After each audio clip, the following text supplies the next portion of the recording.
Thank you, Madam President.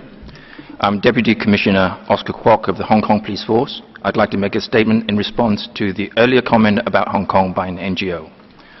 Hong Kong used to be one of the safest cities in the world, an ideal place to work and live in. Crime rates were extremely low by any international standards. Anyone, even children, young women and the elderly, can venture outside at night without having to worry about being robbed or molested.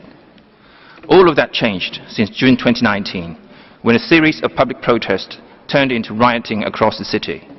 For 8 months, Hong Kong has been held hostage by the rioting mobs with their brand of activism, characterized by their intolerance for views different from their own, and their trademark response to any disagreement, violence. Mobs have vandalized shops, banks, restaurants, train stations and traffic lights, set fires to buildings, attacked police officers with bricks, petrol bombs, and even genuine firearms.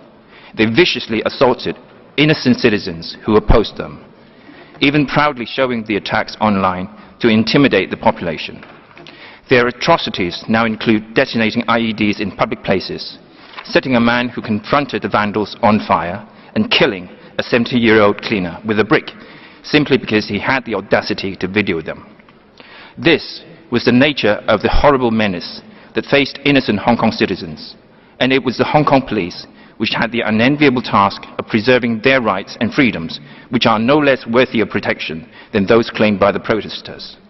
In doing so, we became the only force that physically stood in the way of those who sought to extort their demands from the government through mob violence.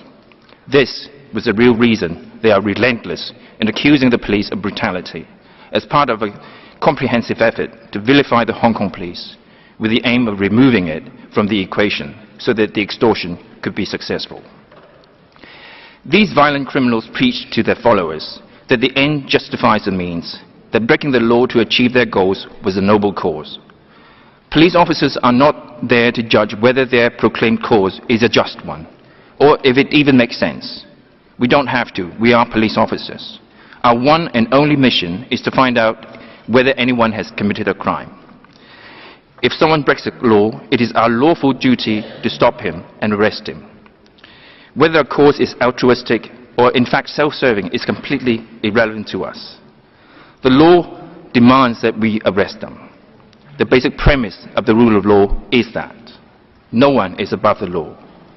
This is why I and the other 30,000 members of the Hong Kong Police have all taken this solemn oath to serve as police officers without fear of or favour to any person, and with malice or ill will towards none. This is the truth about Hong Kong. Thank you, Madam President. Thank you. And the next speaker is Iraq.